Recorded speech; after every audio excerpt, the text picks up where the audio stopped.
am very excited to be here with a band that I've been a fan of for close to 30 years. Guys, I'm here with Translator. Thank you so much for being with me today. And you guys just performed a really awesome, tight, energetic set here at Fingerprints Music Store in Long Beach. Tell us a little bit about your take on tonight. You enjoyed up? I know, Dave, you had a big smile on your face, man, up there, as always. I'm a happy guy. Yeah. It was I don't even know what to say about it. It was a fantastic experience to have it was mostly friends, people we knew, and some people from the neighborhood, I think, who were walking by and went, "What's that?" So we even got some new fans tonight. Excellent. Very cool. Excellent. Robert, what was your take tonight? You performed wonderfully this evening. Wow. Well, thank you. I just had a great time. You know, LA's my hometown, and it's just great to come back here. I haven't been to Long Beach in a long, long time, and it's a great place here. It really is. And Fingerprints has just been great to us. You know, they've just treated us so well. We've had a wonderful night, and I'd love to do it again. So hopefully that'll happen. Yeah, I'm definitely looking forward to you guys doing some more touring. Just the last couple days, I heard some wonderful critical reviews of the last two shows that you guys did, starting off at Slim's up in San Francisco, and then last night at Molly Malone in Los Angeles. A lot of folks turned out for those shows. What was that like, Steve? It was great. Yeah. I mean, San Francisco, since that's where we started in LA, but that's essentially where we were from, was San Francisco. There were I'd look out and see so many familiar faces, and some new faces, but so many it was really beautiful. Yeah. And, you know, everyone was really, really kind, and it was great. And a lot of love and stuff coming to us. And then Molly Malone's was the same thing, because we'd played in LA about 6 years earlier, and it was good. It was good. Okay. This time was just off the hook. Wow, it was fantastic. The place was packed, and again, there was just this great, you know, kind of love and stuff coming at us that we try to give back, you know, because it's like a two-way street. Definitely. With us and our fans. Definitely. Well, it's an exciting time for Translator. You guys in March, pretty recently, just came out with a new kind of a compilation of material, live sort of rare demos and things like that. And it was actually entitled "Sometimes People Forget." And you guys played quite a few of those songs tonight. Larry, what's it been like for you to bust out, I guess, go into the archive a little bit and play some stuff that you guys hadn't played for a long time? Well, that's just it. It never feels old. It always feels like every time we play it, it's new. You know, and so when we get together, and not even having seen each other all together for 5-6 years or whatever it's been, there's always this sense of we just pick up where we left off. Two rehearsals. Yeah. We had 2 rehearsals. That was it. And you guys were tight. I mean, after all these years, it was just so natural for you to come back together. Yeah, I think that's just comes from having been around each other for 35 years or something. You know, because it's you know, there's no other musicians I play with that I feel that connection with. You know, so this is a real family. Yeah. We do a lot of music interviews, and it's relatively rare that a band that's, you know, 30 plus years going back, all of the original members are still part of it. And I can just, seeing you guys all up on stage, it was really clear that it was almost like a family. Yeah, I think that's a key part of why it is so good, is that it's all the original people. You know, it's... And obviously we go through changes like people do, and well, where are you at now? And it's interesting what we each bring to the table whenever we get together. Yeah. You know, the experiences we've gone through, and I think that's a key part of it, that it's all for original people. It wouldn't be this if it wasn't the 4 of us. Yeah. It would be some other band, but we wouldn't call it this. Yeah. Your take on that? Absolutely. I mean, I think having everybody together is great. You know, because a lot of the time you would see like some guy like the drummer from some famous band, you know, and, you know, me and, you know, that sort of thing. And having... my Translator tribute band. Oh, yeah, Dave has tribute. No, you guys are like Oingo Boingo. A couple of the members are out there, you know, trying to... I just don't think it would have the same kind of impact that it still has if it wouldn't be Translator. I mean, that's kind of how things in 1986, when we kind of first took a hiatus, you know, we just agreed, like, you know, if it's not the band without the 4 of us, so. Well, speaking on the topic of family, I kind of wanted to ask you a question from, your origin story a little bit. Formed in 1979, pretty much from LA, but went up to San Francisco, and were a big part of the 415 Records label, alongside other really cool folks like Romeo Void and other artists. Did you have a lot of camaraderie with your label mates back then, Larry? Yeah, we were, we had played with Romeo Void and gotten to know them long before we got signed to the label. So and we did some touring with them after we got signed to the label. So and even to this day, we're still friends with Deborah, and I see Frank every now and then on the street. We go out for coffee, that kind of thing. So yeah, it is a very close knit kind of group, at least in that regard. Yeah. What about for you, Steve? I mean, Romeo Void, Wire Train, so many other contemporary bands that were playing with you guys on 415. You still in contact with some of them?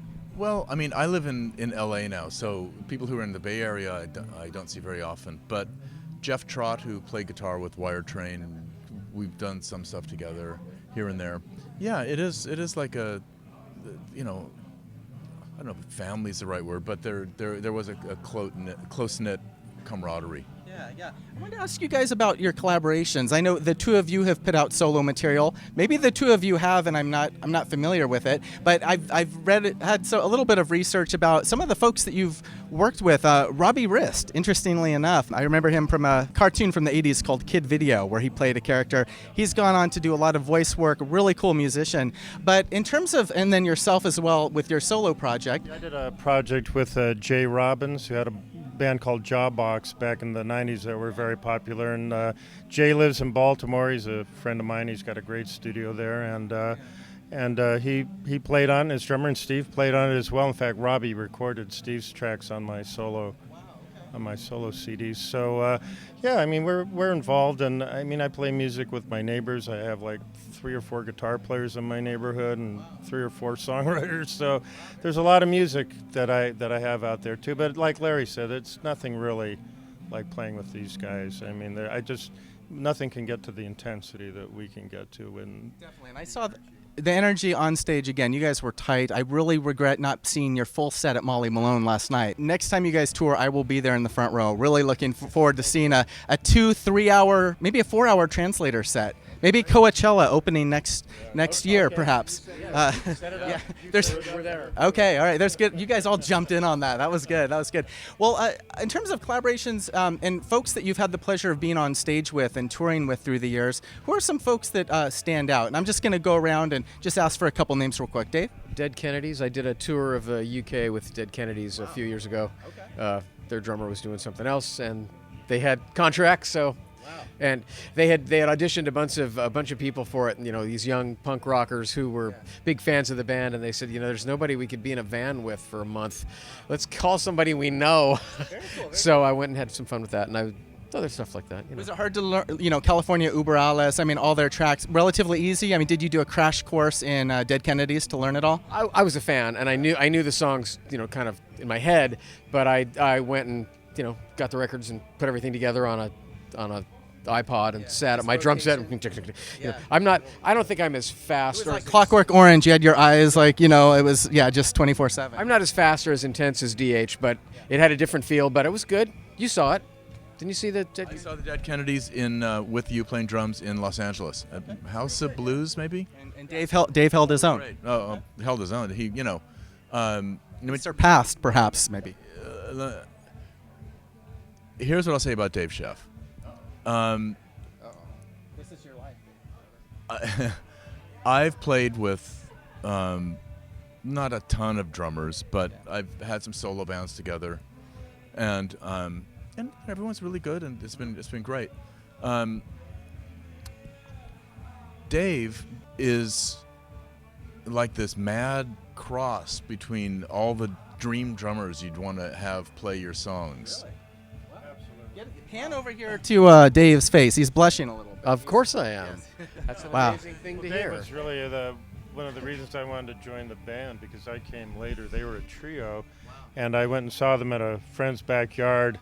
I was in another band at the time here in LA, and I just said, man, I got to play play with that drummer. That guy can actually take it to the next level. I mean, I love Steve's songs, and the whole band was just fabulous as a trio, even before I joined. So, but Dave, I thought, I want to play with that drummer. That is the best drummer I've ever heard. Since we're all complimenting Dave here, Larry, what's your take on Dave? We gotta go full circle here. Oh my God! I first saw Dave. We went to college together, and we met in UC Santa Cruz. Yeah, Werner Feibel's Psychology of Humor, and Kind of all you need to know. it was the kind of class where you sit around and first you look around and everybody in there's a musician, so it's like, and after a while, Dave and I kind of were like, he had a gig somewhere and I went to it, and I just walked away realizing that I had spent the whole gig just watching him, and I said to the person I was with, that's the first drummer I've ever seen that plays the drums like an instrument. Instead of just banging on it, he was really emoting with it and playing it. Well, and not to make this, a Dave love fest, but the. Go ahead. Yes. Go. Let's have it.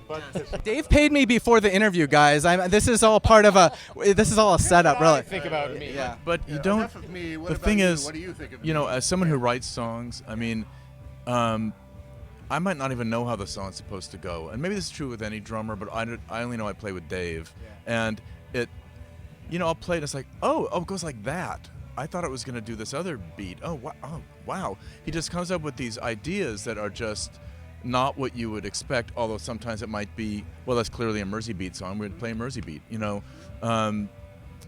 Really inventive, and Robert, or Bob, or Roberts, whatever you want to call him, his guitar playing, I mean, you saw evidence of it tonight, is just so fluid and inventive, and his songwriting is frankly much darker than mine, and I think we complement each other in a really good way, and his lyrics are really beautiful poetry, and Larry's bass playing is melodic in that McCartney, Bruce Thomas kind of thing, but much more low-end funky vibe, not by funky I mean swampy almost vibe, as played by Paul McCartney or Bruce Thomas. Best bass player I've ever played with, or ever will play with. Wow. See, we could spend like hours just everybody complimenting each other. I think our next interview, that's what we're going to do. Still together after 35 years. That is the secret. Compliment your fellow bandmates, all you upstarts out there. I am a huge fan not only of 80s college rock and alternative music, but also 80s music videos. And one of my favorites that me and my friends love to watch is, of course, Everywhere That I'm Not. And in that video, you guys I really want to find out about the directorship, or who directed that. Dave, there's a classic scene. I talked to you earlier. Every time I see it, I start laughing. So your legacy is a positive one in terms of humor and things like that. But there's that scene. You're laughing with me, though. I'm laughing with you, man. And because sometimes I'll be at the bar and I'll be sipping on a drink and I'll see, let's say, a good-looking person, my partner, walk by, of course, and then I go like this, and I lean in. And of course, we're going to have that up on the screen. But do you have fans referencing that, or am I the only one that really is fixated on your wonderful acting in that video? My wonderful act. Yeah, I've been told that was some people's favorite thing. Yeah. Okay. And I got to talk to Robert The most embarrassing moment ever, and it's people's favorite thing. All right. Never know. It's going to be on your tombstone. Well, Robert, you don't escape the watchful eye of people out there, because you had an important role in that too. A couple of you were bartending, cleaning out glasses, correct? And Initial bartender, and then when I did the scene at the with the fedora and the old suit, I can obviously be the bartender, so Dave did that. So in one scene, I'm like doing it with the right hand, and the next, Dave's doing it with the left hand. Left-handed. Yeah, I'm blowing the smoke in it and polishing it up. Actually, in the video at the very end, the knight has got his head on the table, and I take the cloth out and polish off the. But that got cut out of the what was released, I think. But maybe the fans out there can petition for a director's cut. We'll find who has the reels. That video and our video "Sleeping Snakes" were both made on a very, very tiny budget, and they're just shot in 1-inch video or something. So. So we've got an incredible amount of mileage out of those videos. So, and they were a lot of fun to make. Well, Larry, I do remember you in the video as well. Do you have memories of shooting that video and the role that you? Tell us a little bit about that. I just remember it was kind of otherworldly. My thing was I walk into this kind of psychedelic club, and I see myself on stage playing, and that's which has happened actually in real life several times. So, yeah. Being the narcissist that you are, that's the only thing that brought you into the club, right? Larry has a doppelganger. You've done your homework. My evil twin. Yeah, there we go. Yeah, no, that's it was great fun. It was really great fun. We picked a club in San Francisco that was it was like a Twin Peaks kind of hangout. I almost could expect Julie Cruz to come on stage and the giant speaking backwards or something. It was called Club 181. It's still there, but it's gone through a lot of changes since. But it was a very bizarre place, and so had a lot of fun doing it. Yeah. Well, Steve, I got to ask you, man. I remember you just walking on stage with the trench coat. You looked very gallant, very nice. What are your memories of that shoot? Do you have good memories, bad memories? I have no memories. No memories. Okay. Moment, isn't it? I liked the bit in the field. No, I liked the part in the club. Okay. I liked that part where we were playing, Yes. and I was using my beautiful Guild X50 guitar, which I still have. Oh wow. And that's my favorite. That's my main memory of making that too. My favorite thing is the stick twirl at the end, because Yes. sometimes I do that and I drop the stick, because it's not a quick twirl. It's like this kind of slow thing, and if you don't do it right, it's like whoops. And I didn't know I was going to do it, so it's like, oh hey, I did that, and it worked. That's why I look so happy, because I'm proud that it worked. You and I, again, as I said, one thing that stands out is, Dave, just your beaming, smiling face. I got to see on stage tonight that smile that you see a little bit in the music video. So that was a highlight. This time I promise, one last question, guys. What does the rest of 2015 and possibly going into 2016 hold for Translator, for fans out there? Any new material, any more tours, concerts? Yes, actually, right before we found out, we have a brand new CD out by Omnivore Recordings. I'm out here supporting because I live on the East Coast now. But, we started actually writing some songs kind of long distance last fall. And some of them were actually quite good. Steve would send me some lyrics, I'd write some music to it, or I'd write some lyrics to it. And we haven't really gone back to that stuff much, just because we've been really busy with the Omnivore release and all that. But, I'd like to work with Jay again on another solo thing too. And I plan for 2015 to be a real year for music. So. Well, I saw, Steve, you over here kind of gesturing. I kind of wanted to get your insight into what the future holds for Translators, for all the fans out there. Well, like Bob said, I did go up to San Francisco in, I think it was November of 2014, with a little sack full of songs, and the three of us played through it, which was funny to be playing as a trio again. But the difference was, this time, I'd email the stuff to Bob, or we'd text him, and that kind of stuff, and then hey, this is kind of happening. This is interesting. So I'd like us at some point to get in a room together, a studio together. I don't really want to do like a click track and send, like what you saw happen. Yeah. But with some new songs and see what happens. Yeah. Just organically bring it all together and see what magic transpires. Yeah. I mean, I have a record that I finished that Dave actually played drums on, and that'll come out probably towards the end of the year, and I have another solo thing that I'm ready to work on. But in terms of Translator, that's what I'd like to see happen, is do some more live shows, and I'd love to see us get in a room together and, Yes. That's what I would love to see, the world tour. Again, the World Tour, Coachella, a lot of amazing things going to be happening, but yes, indeed. All right. Well, guys, want to thank you so much again for your time, and big thanks to Fingerprints Music here in Long Beach for letting us come upstairs. Thanks again. All right.